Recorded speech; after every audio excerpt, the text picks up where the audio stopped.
Hello everyone, this is Ankit and I welcome to my YouTube channel which is named दर्पण study circle. तो let's start the video. ये video कुछ खास होने वाला है क्योंकि मैं आपको बताऊंगा कि पेडागोजी के जो क्वेश्चंस आते हैं हमारे सीटेट एग्जाम में, एमपीटेट एग्जाम में, उनको हम कैसे सॉल्व करें।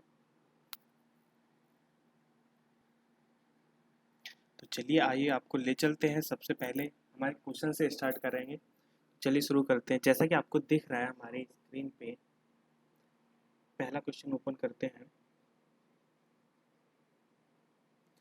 देखिए पहला क्वेश्चन है हमारा, एक रिजुल गतिज संबंधी कायनेस्टिक एक शिक्षार्थी है।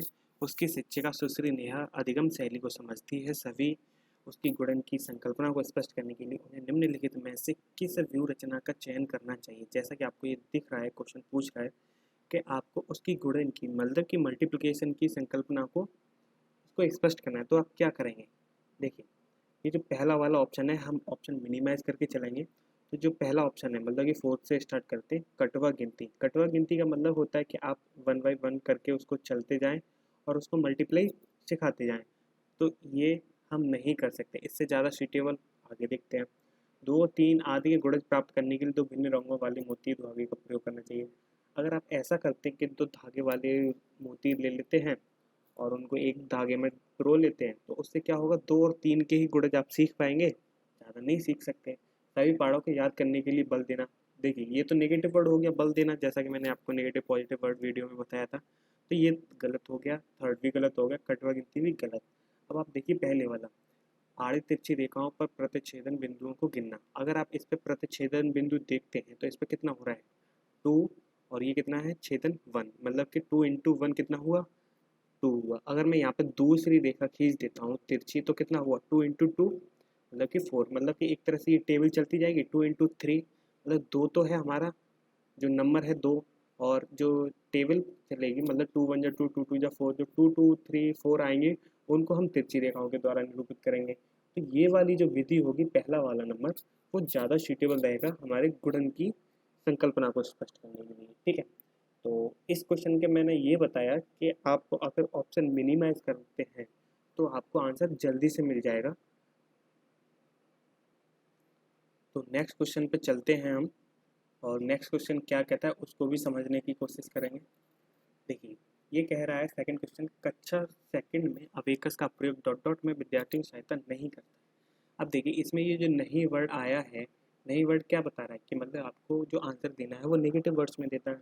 मतलब कि तीन इसमें पॉजिटिव वर्ड वाले आंसर होंगे और एक नेगेटिव होगा। ठीक है, तो अवेकस में हम क्या क्या कर सकते हैं उसको याद रखना चाहिए हमें। ठीक है, तो पहले हम ढूंढते हैं सही आंसर। सही आंसर हमें टिक नहीं कर रहा, लेकिन हम सही को ढूंढते हैं क्योंकि हमें तीन मिलेंगे तो तीन जल्दी से हम उनको ढूंढ सकते हैं। तो देखिए नीचे से स्टार्ट करते हैं। गणना में परिशुद्धता प्राप्त करना, ये बिल्कुल अवेकस के द्वारा गणना एकदम सुइटेबल तरीके से होती है। शब्दों में दी गई संख्याओं के समान संख्या के लिखने, इसको अभी छोड़ते हैं। बिना किसी त्रुटि के संख्याओं को पढ़ने, जी बिल्कुल सही है। स्थानीय मान की महत्ता को समझने के लिए, जी बिल्कुल सही है। मतलब कि जो थर्ड वाला है, शब्दों में दी गई संख्याओं के समान संख्या के लिखने, ये वाला ऑप्शन कहीं ना कहीं नेगेटिव वर्ड्स में जा रहा है, तो इसका आंसर हो जाएगा थर्ड वाला। ठीक है, आगे अब और देखते हैं। चलिए नेक्स्ट क्वेश्चन आ गया है हमारे सामने, जो आपको डिस्प्ले पर दिख रहा है, 38 नंबर। पैटर्न की पहचान करना और उन्हें पूरा करना। ये जो एक स्टेटमेंट है, ये क्या कह रहा है, प्राथमिक स्तर पर गणित की पाठ्य चर्चा एक अनिवार्य हिस्सा है, क्योंकि क्यों हिस्सा अनिवार्य है वो आपको फाइंड आउट करना है। तो आप लोगों ने क्वेश्चन पढ़ा, अब हमारे पास है चार ऑप्शन, मतलब कि हमें पॉजिटिव वे में आंसर करना है। तीन ऑप्शन होंगे इसमें गलत। पैडागोजी में कभी कभी दो क्वेश्चन सेम, सॉरी दो आंसर सेम भी लगते हैं, दो ऑप्शन सेम भी लगते हैं, तो हमें उनमें कन्फ्यूजन रहता है। उनमें कन्फ्यूजन क्या है कि दोनों सेम लग रहे हैं, आप कौन सा लगाएंगे, उसमें जो ज़्यादा अप्रोप्रिएट हो वो ऑप्शन चूज कीजिए। ठीक है, तो इसमें कह रहा है पैटर्न की पहचान करना और उन्हें पूरा करना प्राथमिक स्तर पर गणित की पाठ्य चर्चा का एक अनिवार्य हिस्सा है, क्योंकि क्योंकि यह विद्यार्थियों की सृजनात्मकता को बढ़ावा देता है और संख्याओं तथा संक्रियाओं की विशेषताओं में उनकी मदद करता है, सहायता करता है।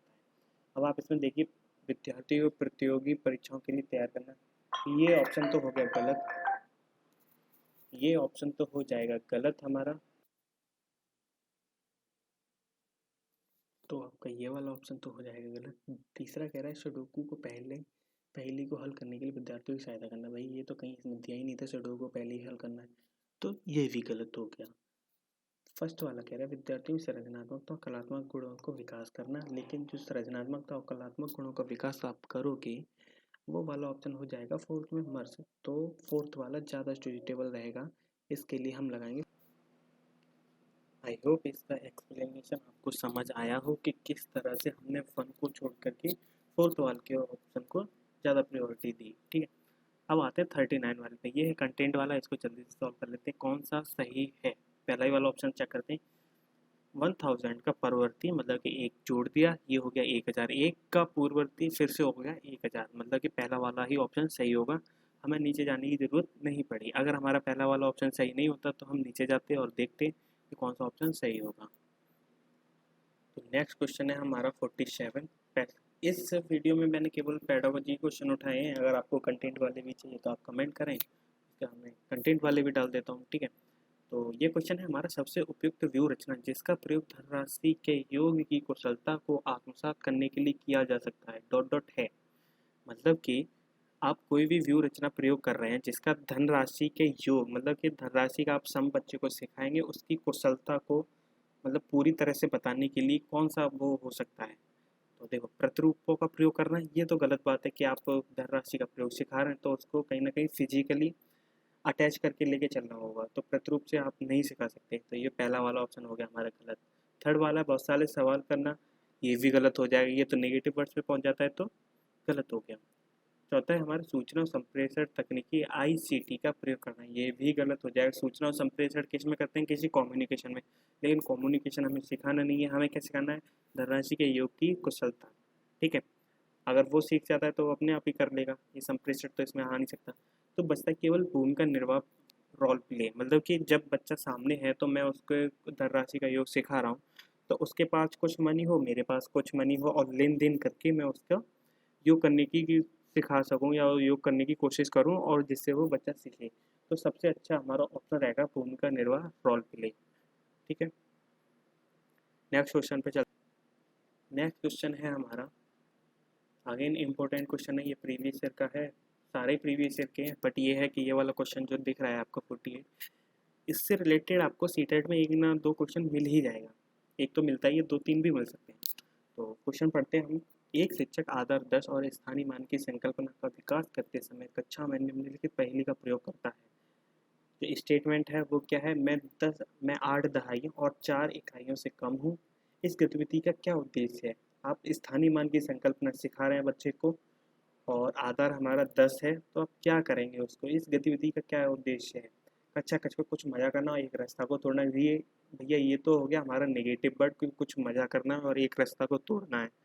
तो इसको हम मिनिमाइज करेंगे। पहला वाला ऑप्शन हो गया हमारा कट। थर्ड वाला है योगात्मक आकलन करना, जी बिल्कुल मान लेते हैं योगात्मक आकलन आप कर रहे हैं। चौथा वाला है विद्यार्थियों को दहाई इकाई की संकल्पना से परिचित कराना, जी बिल्कुल मान लेते हैं। लेकिन जो थर्ड एंड फोर्थ है वो दोनों मर्ज हो जाएंगे सेकंड वाले में। सेकंड वाले में क्या करें, आधार 10 और स्थानीय मन की संकल्पना को दृढ़ करना। जब आप स्थानीय मन की संकल्पना दृढ़ कर देंगे तो योग भी आकलन हो जाएगा उसका, और विद्यार्थियों की इकाई और दहाई की संकल्पना भी, क्योंकि स्थानीय मान में 1000, 100, टेंस, वन सारे कुछ आ जाएंगे, और इसमें केवल टेंस और वंस की बात कर रहा है तो कहीं ना कहीं मर्ज हो जाएगा इसमें।